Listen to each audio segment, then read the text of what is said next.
thank you very much for coming to join us. Apologies for there was a kind of few duplications of invites. I know I sent out some personal ones. There's just been some work on the databases in the NPA, and I'm aware some people that used to get events emails are no longer. So apologies if I was bombarding you with emails, but all good intentions to let you know that we're on the go today. So just kind of move on a little. There's still a few to come in, I think, so there might be some late joiners, and there's quite considerable apologies as well. Right. Okay, so if I can do some introductions, that would be great. Ashley, now Ashley, I've omitted your name on here, so my apologies to that. But Ashley's doing all the bits and pieces and the operations of moving things around, etc. She's my guru expert today, but we also welcome Sinead O'Dwyer from SAMH, who's going to tell us a little bit of what's happening this year in Scotland with the NPA. And we have Janita Patel, who is our expert from NPA Learning Development Department. So she will talk about the patient group directions, getting ready for vaccination services, and a bit of a quick update on what's happening L&D-wise. And Helga, I think many of you will know Helga Mangan, who's NPA Policy Manager. We'll have hopefully a few minutes on the kind of workforce developments that are happening across the UK at the moment, and particularly in Scotland, how it will go. And Phil, welcome Phil Galt. You'll know Phil is the NPA Scotland board member. So thank you all for joining us. So a very kind of quick agenda, rough thinking about how we'll kind of go through things. We will take an hour or less, I promise. And what the member discussions there, just the last point of that really is the important part. So we'll try and get as much discussion as possible. If we can hold it though until after the main slides, that would be great when the recording has finished. So Ashley mentioned the housekeeping, the chat function and the raise your hand function. Ashley, both of those are going, are they? Yeah. Yes, they are. Yep. Yeah. So just to raise your hand. So centenary, this is the NPA centenary this year, and it's great to celebrate that with members across the UK. So that is a kind of focus of celebration at this time of year. I think there's a lot to celebrate in pharmacy at the moment. I think the teams have just, just bewildering how they have managed to do what they have done. I think it's just absolutely fantastic.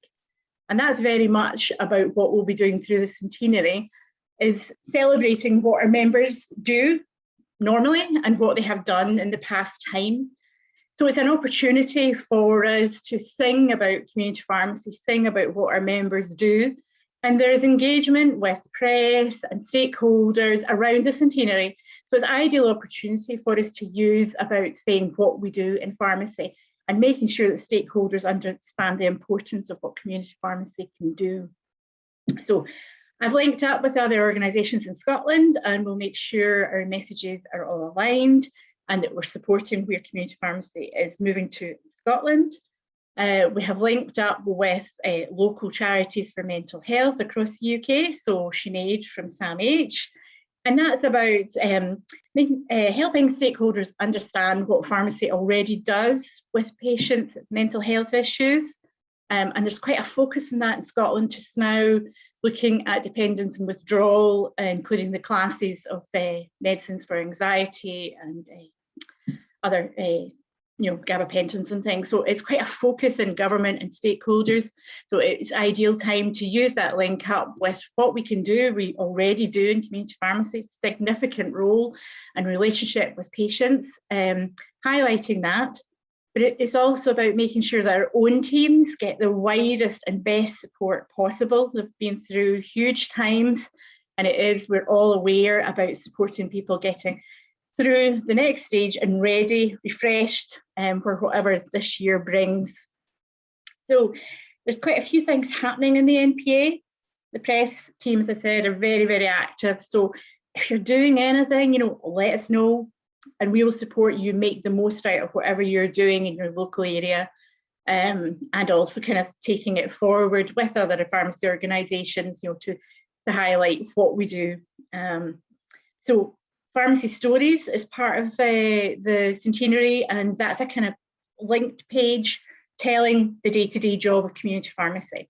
So that, again, it would be fantastic to get some more Scots on. I know Phil, Lindsay and Gilmore are there, and I think they're top of the page, so fantastic, and thank you for that. But the more we do, the rest of the UK is really looking at Scotland pharmacy-wise and thinking, yes, this is what we aspire to do. So it's great for us as Scots to be able to say, yes, we're doing this and it works really well, and this is where we're going in the future. So please, anybody interested in doing anything at all in the public domain about community pharmacy, please contact me. That would be brilliant. Also an opportunity to kind of raise some money for some great causes for mental health. So we'll be doing our utmost for that through the year. And we've got a few kind of things planned that can be done from anywhere across Scotland. And again, maximising that role that you have in supporting the community, being a vital part of the community. So perhaps, Sinead, I can go over to you and you can explain maybe a few things about what we can do with SAMH and how you can support us and we can support you. Absolutely. Thank you, Janice. Yeah, thank you all for having me today. So my name is Sinead and I work in the corporate partnerships team at the Scottish Association for Mental Health, which is SAMH, and we are the charity partner for the year for the NPA. So essentially my role is supporting businesses achieve their goals around fundraising and also awareness raising for the mental health cause. So today I'm just going to give you a bit of a whistle-stop tour of SAMH, what we do, why we do it, and then go into a bit about pharmacies and our partnership with the NPA. So to give you a little bit of background on what mental health looks like in Scotland, I've got a few figures that will put into perspective the issues that we're facing. So firstly, 1 in 4 of us will experience a mental health problem each year. So it's common, it affects a large portion of our society, and we really should be able to talk about it more freely. More than 2 people every day die by suicide in Scotland, so it's over 800 people each year. And we think there's more that can be done to reduce this and really help those people when they need it the most. So it's 1 in 3 GP appointments are related to a mental health problem. Now, these statistics are from 2019, and we believe that it's more than 1 in 3 now. We're just waiting to get the final update. But you know, if you think about the average length of time you get for a GP appointment, it's highly unlikely you'd be able to fully discuss your concerns. And then lastly, over 20 children and young people are turned away from child and adolescent mental health services every day. Now, we think that that's simply not good enough and that Scotland's young people deserve better. So these statistics demonstrate why it's so important that SAMH is able to provide help, information, and support to individuals, friends, families, and colleagues who are experiencing mental health problems. So SAMH is Scotland's largest mental health charity, and we've been committed to good mental health and wellbeing for all for over 90 years. We have services in over 60 communities, and these cover a range of mental health problems. Last year, we helped over 9,000 people through these services, and they include things like supported accommodation, help around addiction, homelessness, suicide prevention, and community engagement. And then nationwide, we also have anti-bullying, anti-stigma, workplace wellbeing, and physical activity. So there's a lot going on at SAMH. But then on top of that, you know, the coronavirus pandemic really changed the mental health landscape and affected everyone in Scotland and across the world. Many of us were isolated from the very things that keep us mentally healthy. And we've been worried about families, work, finances, and our health, which is all completely understandable. But, you know, to really make sure that we understand the impact of coronavirus on our mental health and inform future service provision, we launched a study with Samaritans and the University of Glasgow. So the study warns that the effects of the pandemic on mental health and wellbeing of Scotland will be profound and unfortunately long-lasting.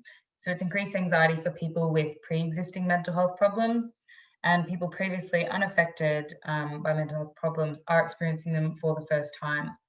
We're seeing those from disadvantaged backgrounds disproportionately affected, and suicidal thoughts increasing among young adults.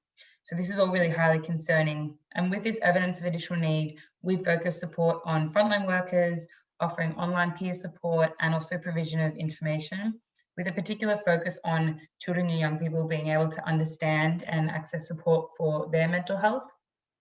So SAMH are campaigning for a kinder, fairer society, which provides better support for people with mental health problems. And with the support of community pharmacy teams across Scotland, we will achieve this through our response to coronavirus, our work in suicide prevention, our programs in schools and colleges, our men's mental health projects, and our trusted information and support services. So I want to quickly now touch on the connection between pharmacies and mental health, which I'm sure you're all aware, but it's good to have that reminder.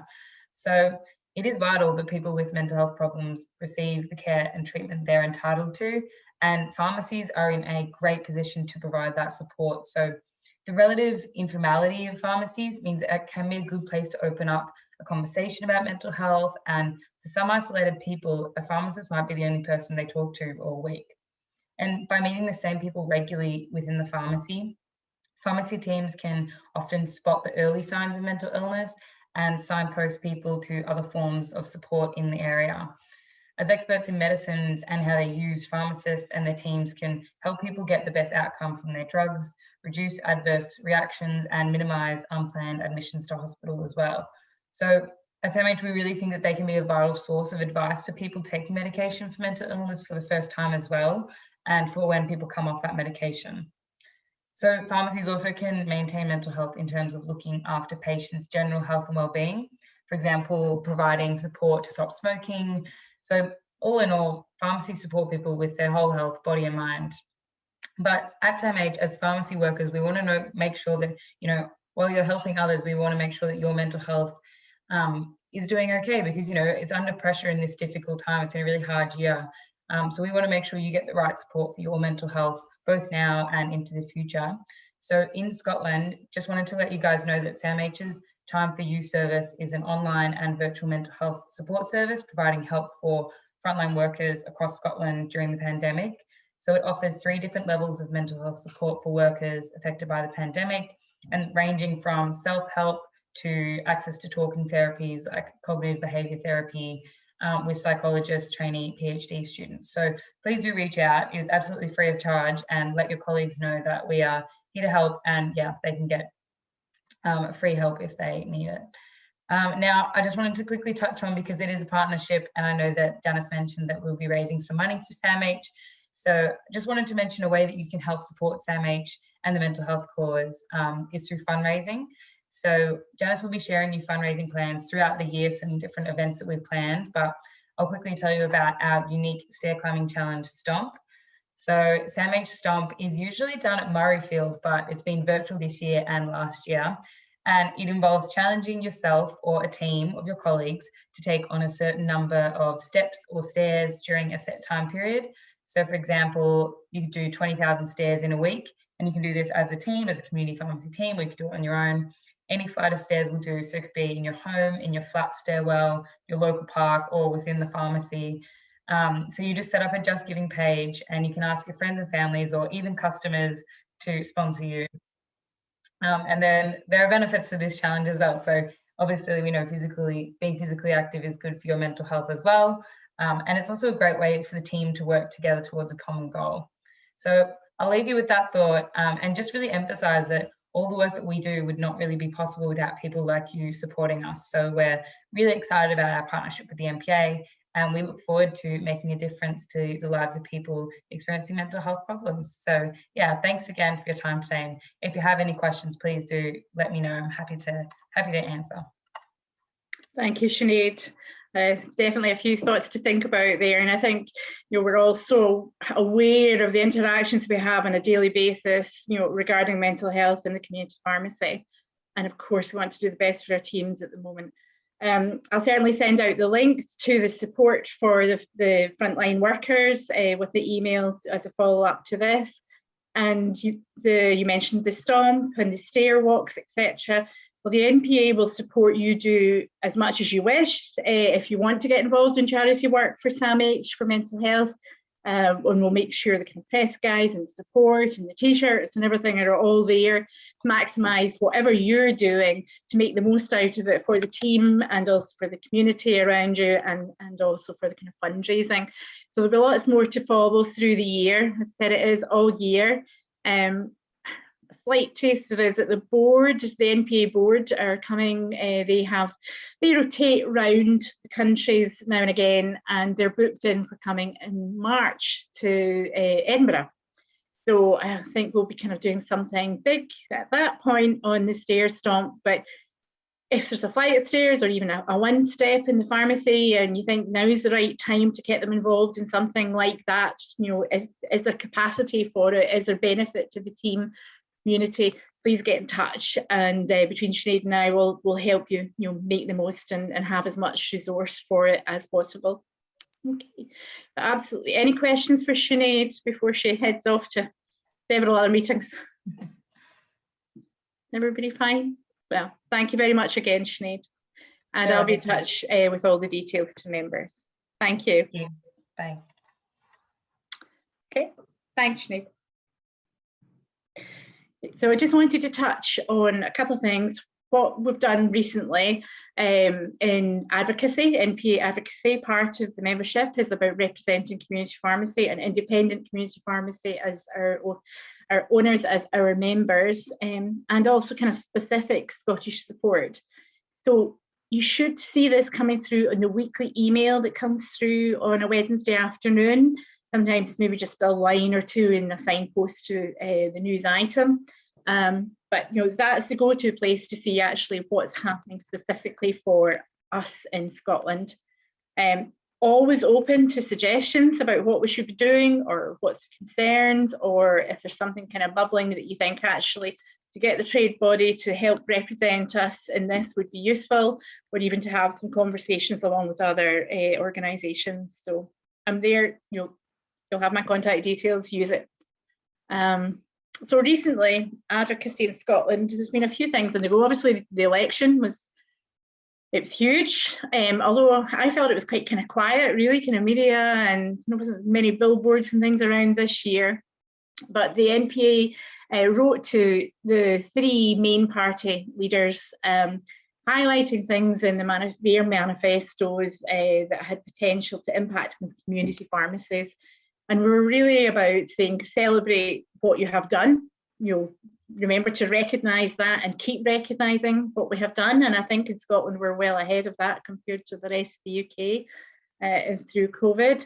And then also thinking about, you're saying you're saying that you're going to develop this. So remember community pharmacy, mental health was in there as quite prominent with some of the parties' manifestos. But it was talking about the independent prescribing and remembering as well that there is a network of local community pharmacy organisations, health board committees and Community Pharmacy Scotland, and that we need to be involved early on in whatever they're planning. So they're on the website if MD is interested in seeing them. And alongside that, we also did an invite to your MSP, to bring them to your MSP or your MP to your pharmacy, because there's a lot of new faces there that are maybe not familiar with pharmacy. And I think this links up with work that Community Pharmacy Scotland are doing and RPS are also doing. It needs to be considered. Are we bringing anybody into our pharmacies? It doesn't need to be at the moment, but it can be managed, very safely now. And I think actually we have an MP that has requested to go and see a Scottish pharmacy, within the next few weeks. So we'll be organising that. So if you think, yes, I think it would be very useful to meet my local MP or my local MSP, there's a template letter for you to invite them to your pharmacy. And again, give me a shout and I will support you in however I can, really, and we'll try and make the most of whatever comes out of that. And again, kind of sharing across the organisations, what we do and making sure our messages are aligned. There's been a couple of Scottish Government consultations. There always is at this time before the, for the summer, although they were over the purdah period. One was on a patient safety commissioner role for Scotland. There's a patient safety commissioner in England and there's a patient safety group. And there isn't something that is exactly equitable in Scotland, but obviously we have so much on patient safety and the Scottish Patient Safety Programme, etc. as well. But a recommendation that came through from a review that was done, the Cumberledge Review, to kind of try and match as much as possible across the government so that sharing can be done with patient safety. So we responded to that, supporting, but also trying to be aware of that we don't want any more administrative burden on pharmacy that could come from having that role. Community pharmacies in England have to report their errors to a medicine safety officer. So that's quite an additional burden, although it is getting simpler as electronic mechanisms are involved for that. So that was that response. Again, it's on the website.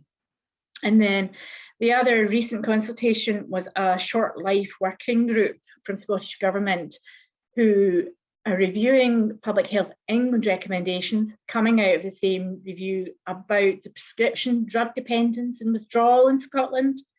And there's obviously been a lot of press on the drug death figures in Scotland, which are proportionally much higher than elsewhere in the UK, and how the Scottish Drug Death Task Force is looking at what to do. And obviously medicine is a huge part of that. So it's what they're recommending doing. And they're looking at 5 types of medicine groups at the moment. So attended a working group at that, and there was lots of consultants and GPs.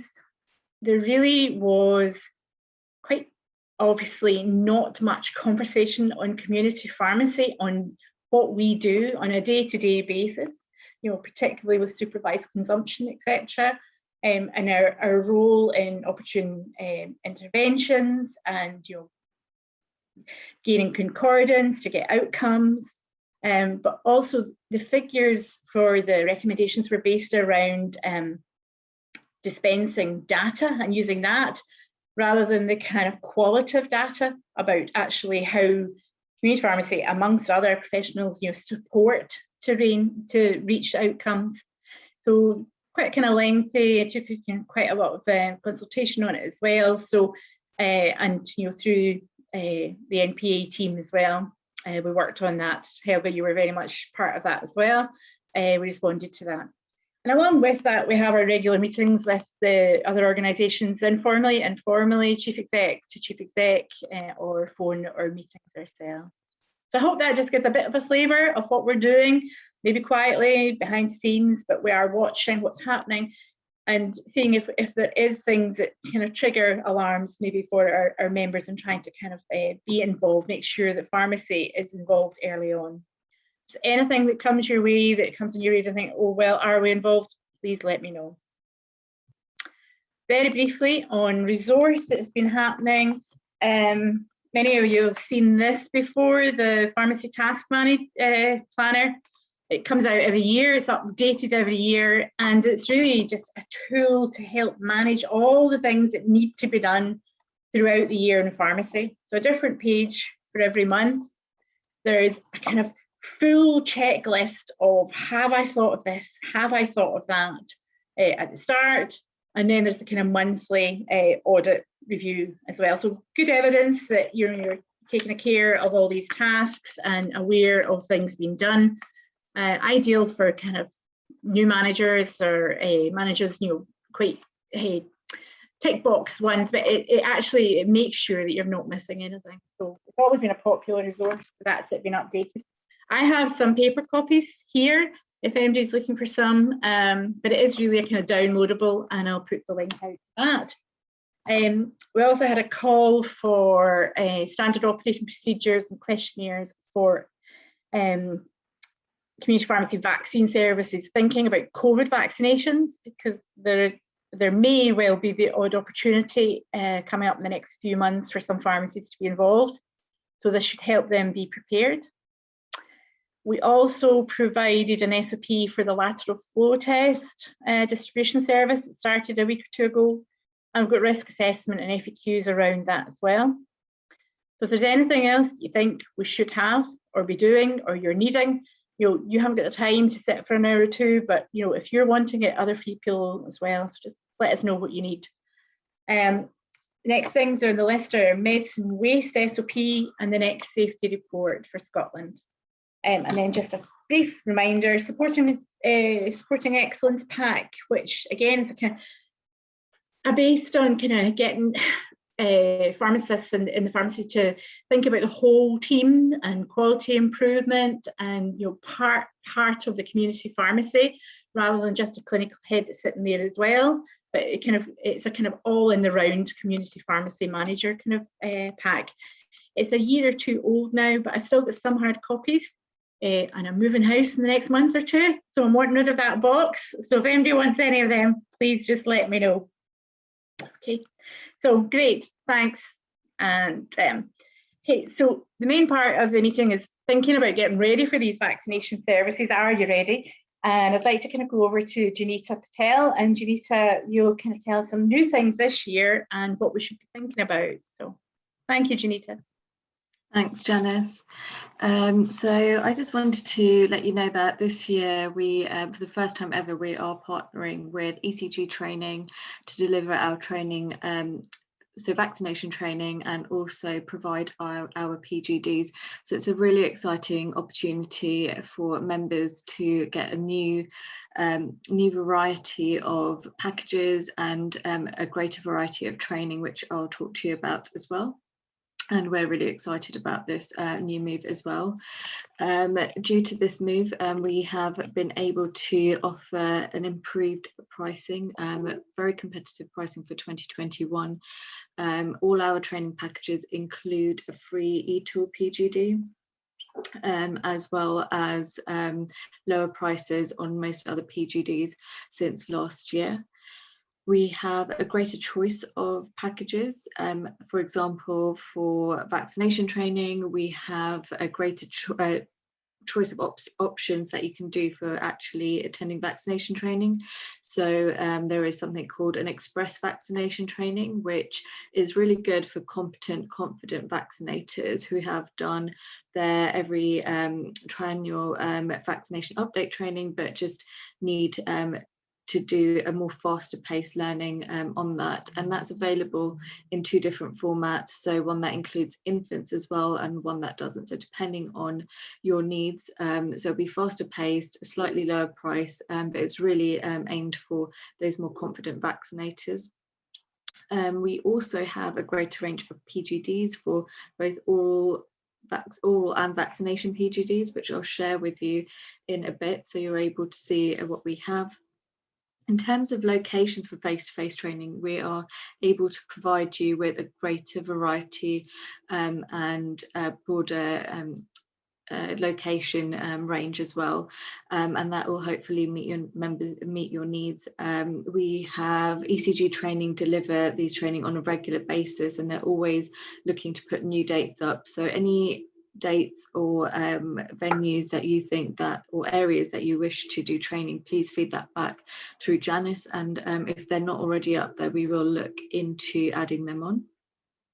Again, we have COVID vaccination training. So last year we added on a bolt-on training to help address the needs of preparing the COVID vaccination. So those who hadn't had that practical training were able to purchase an add-on training to address that.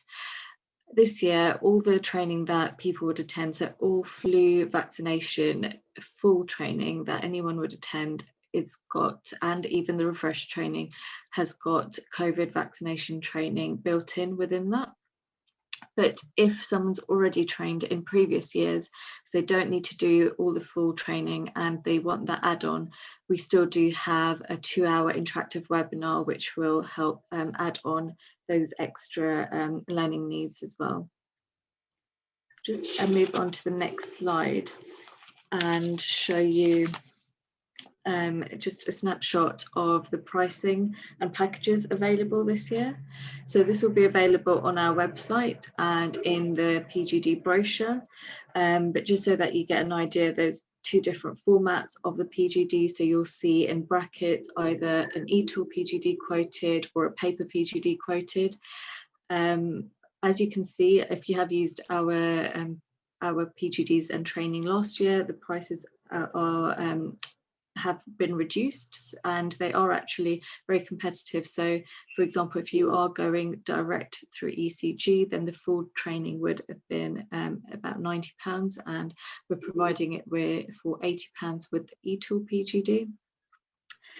Just a note on eTool PGDs. So they are really useful to have in the pharmacy because they will help you, they will guide you through the actual consultation. So there is no need to constantly look at the PGD and understand all the exclusion and inclusion criteria. Yes, you have to be aware of it, but the eTool will guide you through it really well. If you do opt for the paper PGD with PharmaDoctor, the providers that we are using through ECG, there is a really comprehensive risk assessment form associated with each of the paper PGDs, so you'll still be really well supported. It's also really well supported if you are working remotely. So if you're doing remote consultations, yes, the eTool PGD would be great to have, but you're still able to use a paper PGD using that risk assessment form and conduct a remote consultation. In addition to that, PharmaDoctor also provide an SOP for remote consultation, so you know exactly what you can and cannot do and are aware of how to set up before you go ahead and provide such services. So on the next few slides, we'll just show you just a glimpse of oral and topical PGDs that we have. So we've got so many more oral PGDs than we had last year. For example, acid reflux will enable you to supply lansoprazole or any other PPIs via PGD. You've got the back pain PGD, cold sore. There's even a hay fever PGD where you can supply fexofenadine. So there's quite a broad range, which I think would be very useful for your provisions this year and expanding your service range. The next slide will just show you the vaccination. Sorry, we've got extra oral and topical PGDs there. Along the bottom, you've got a couple of PGDs that are available via eTool for the oral PGD. And all the ones in the main table are for the normal paper PGDs. The next slide will show you all the vaccinations that are included and other medication that are included as part of the travel package. And we've then got all the other vaccination PGDs, which are also listed on our vaccination page on our PGD pages, which we'll share a link with you. So we have ECG provides also this year are providing a customer service support helpline, which has been really useful, but they've been really quick to respond to members with their queries so far. They're able to support with clinical queries as well as any queries that you require support on purchasing. And if there is anything that they aren't able to help you on, they will send it through to someone at the NPA. But in most cases, they do have a clinical lead there and they're quite efficient at replying or getting back to you on your queries. If you're unsure about the training that you require or any members of your pharmacy require, we do have a training recommendation page like we did last year, but we've broken it down into a good visual so it's easier to understand. You have access to NPA member support service and advice line as well as usual, and they're able to support you with any professional queries or any queries that you still have with regards to PGDs that possibly the ECG team weren't able to help you with. But in most cases, you will get that referred through them anyway. As we did last year, we've also got promotional materials and that you'll be able to find in the link below. But just to mention that with ECG and PharmaDoctor, if you purchase an eTool PGD, some of their eTool PGDs do already have marketing material associated with them. So once you look on the page where you have all your PGDs to use, you'll have all the promotional resources there as well, which is really useful. They have posters and also social media marketing tools there as well. There is also a delegate resource area that ECG have on their training portal. So once you have purchased any training from ECG, where you would go for logging into their website, you would have access to something called a delegate resource area, where you'll have additional supporting information. So you'll have one-pagers, you'll have videos about vaccinations, any other information that needs to be added. If guidelines change, will be added there. And there is also information there about PPE recommendations as well. So just briefly show you an example of the training recommendations page that we have on our webpage. So you've got recommendations at each stage of your face-to-face vaccination training. So if a member or any of you have never done any vaccination training before, you would start on the left-hand column, and then depending on where when you've trained, if you follow whichever column applies to you, then that should help you understand where you lie with vaccination training. So it's going to now revert back to normal this year. So last year there was ways of deferring the training for a year because of the pandemic. Everything is now going back to the normal training. So if you were due for face-to-face training this year, you still need to attend. And if you were due last year, you also need to make that effort to attend this year before in person before actually going to provide vaccinations. We are also able to provide this training for pre-registration trainees in advance of them qualifying. So at least they can get prepared with the vaccination stage. They won't be able to have access to PGDs until they qualify and are GPHC registered. I think that's it on the training recommendations page. There is a lot more information that we've just taken one snapshot. There is a lot more on training recommendations for oral PGDs as well on the web pages if you visit there. In terms of locations and dates available, at the moment we have the dates on the slide that are available. We are, like I said, reviewing it constantly, so we just keep an eye out. We will be adding more dates as time goes by, but if you do feel that you need to have an additional area or an additional date, then please let Janice know. We are also still providing a private vaccination booking service. So if you would like to get a few of your pharmacists trained in one go at your venue or a venue that you provide, then we're able to do that at a really good price as well, just like we did last year. But just go through, if you could contact Janice, and then we'll set that up with a dedicated ECG private booking team for you. Okay. So I'll just hand back over to Janice. Thank you, Janita. Thank you. That was really comprehensive. There's a lot of things there touched upon. From my experience this year, I can certainly say that, the queries have been responded to really, really quickly. And, sometimes they get quite kind of technical and intricate. So please, anything about them, just ask and we'll find out. I think there's a few things there that have been particularly asked about this year. The virtual consultations come in from several members across Scotland, but it does need the kind of face-to-face platform consultation, so it's still very much the pharmacist involved. The pre-regis as well, useful to get them ahead of the game. And also, there's been queries on technicians were trained last year for the first time, and about making sure that they get the refresher training. So technicians can vaccinate, but not under PGD, and that would be through a prescriber. And I think it's the range that's there, and there's been a lot of interest, particularly to do with the skin PGDs, the single PGDs, thinking about pharmacy first, what's on the formula. You had the conversations with the patients. How can you then take that to the next step if, the patient would rather be dealt with in the pharmacy rather than be referred?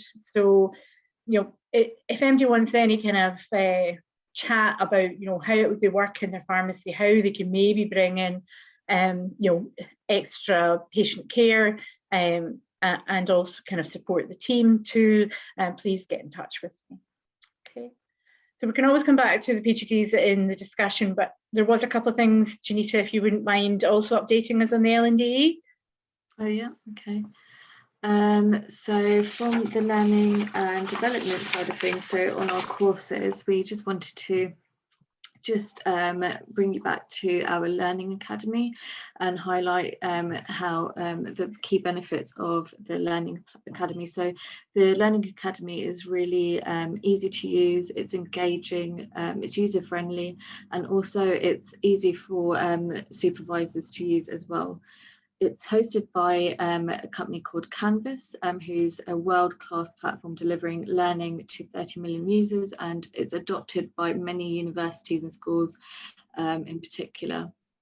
The majority of our courses are already on the Learning Academy, and it is beneficial to have to sign up to courses on there, particularly if you don't want to waste time posting work in or waiting for the post to arrive, or sometimes work does get lost in the post. So for those benefits, it's really useful. Other benefits is that when you're doing quizzes, so instead of doing it on paper when someone then has to mark it, with the quizzes that are built in the Learning Academy, they give instant feedback. So there's no delay for the trainee to actually understand how they did at that point when they're doing a quiz. With the background, just wanted to mention that there is a function to change the background color to make it more easier to read. So if anyone has any learning difficulties that they need a certain background to make it easier for them to read, then that is also something that's actually able to be added onto that. We also have a progress report, a digital progress report. So you can access, supervisors can access and monitor the progress of their trainees as they're going along the course, especially if there's many trainees going on there, you have an idea of how they're doing. We are also now doing e-certificates, so they're sent directly to the student's inbox, so they'll minimize postal delays or non-deliver, or if they're not delivered, and then you have to wait for a repost of that, and access to an electronic database of qualifications and achievement, which can be linked to professional applications. So you would be able to link those applications on to your LinkedIn profile as well. Yeah, so it's basically, it makes it more efficient, and if you do lose any of the certificates, then it's easier to replace because you would have an electronic copy yourself.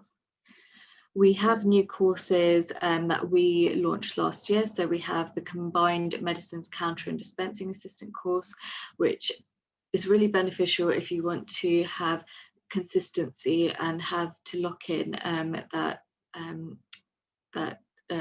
member of staff from the beginning.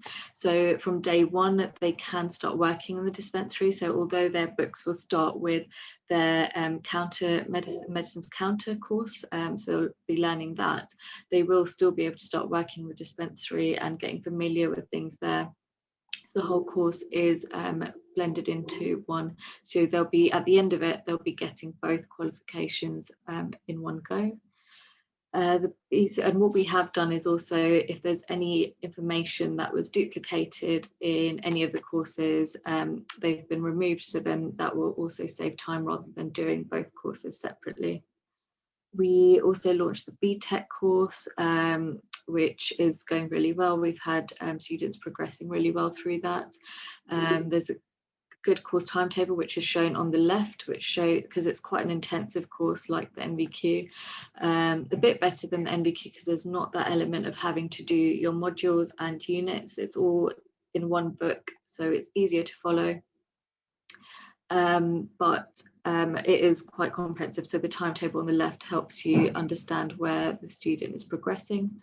Last year, we also launched an accuracy checker for a dispensers course, and so that allowed all dispensers to now be able to, if they've had 1 year's experience in dispensing at least, and they've proven that they can dispense accurately, so at least 200 items that they can dispense accurately, then they can sign up to that course, and it takes 3 months for them to do a portfolio, so minimum of 3 months to do a portfolio with 1,000 items, and there's assignments that they have to do in conjunction with that. They send that in to us, we assess it. If it's satisfactory, we're also now able to send assessments to the pharmacy directly. So the trainees do not have to attend venues to do their final assessment for checking. There'll be an electronic version sent to the supervising pharmacist who will set up the assessment in the pharmacy, and they will assess it themselves. They just have to send paperwork into us to make sure that they're compliant with the course, and the last stage of that is an interview, but again that can be done remotely. We call the trainee at a convenient time, and the interview lasts about 20 to 30 minutes. It also discusses the next steps and how to just progress into that role as well. Earlier this year, we've also changed the certification terms of that course. So last year, the certification terms were that any accuracy checking dispenser can only work within the pharmacy or under the pharmacist that they have trained in with. And if they are moving to another pharmacist, then there would or under another pharmacist, then there would be other things that would come into place in order to make that conversion.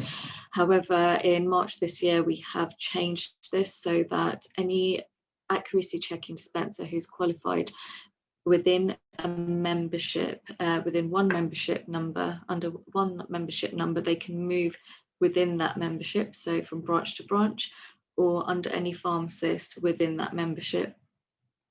We have got guidance documents, so there's like a short, concise guidance document for pharmacists taking on any accuracy checking dispensers from another branch, for example, or they've moved to that branch and they're now taking that accuracy checking dispenser on and want to just in-house assess how their competence in checking is going.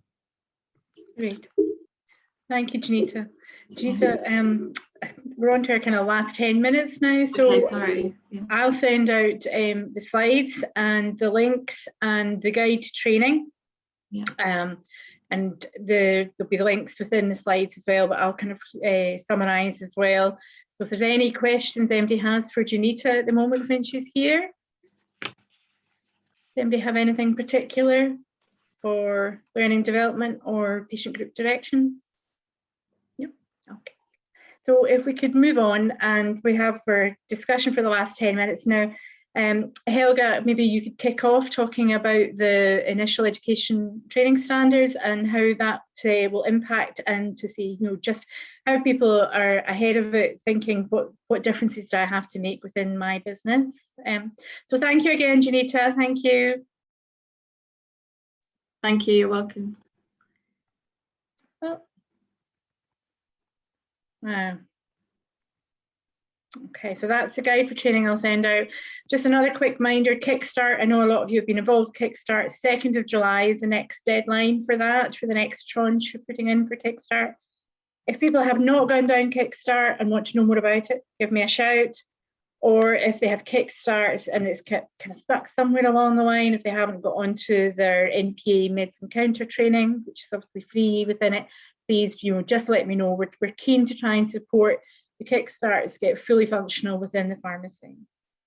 Okay, so Helga, are you there? You got your Helga? Yeah, I am indeed. Hello. Thank you. Well, you've been doing so much work on afternoon. this. I know you've been just so busy. This has taken such a huge part of your time. And I'm obviously involved, you know, with Scotland as well, but maybe if you kick off the discussion thinking, right, okay, what does it mean for us? Indeed. Thank you very much, and good afternoon, dear friends and colleagues. It would have been lovely to be up in Scotland with you in person, but hey, I can make do with the backdrop behind me, just to remind you what a beautiful country you have. So, as Janice said, we have had the majority of our time this year, and the latter part of last year has been devoted into consultations and working up the initial education and training standards for pharmacists across Great Britain. But as far as education and standards are concerned, yes, and I work very closely with GPHC, so all of this is applicable as a UK-wide approach. What they have done, and again in consultation we have been part of a number of working groups across the United Kingdom, they've emphasized the elements of science and clinical standards. You may remember that the standards that came out, shall we say, I don't know, 3-4 years ago, leniency towards communication. Helga? So, yes. Helga, your sound, you're kind of breaking up. I don't know if it's the headphones. My fan, wait a minute. Turn my fan the other way. Is that maybe? Let me just turn it off. Excuse me.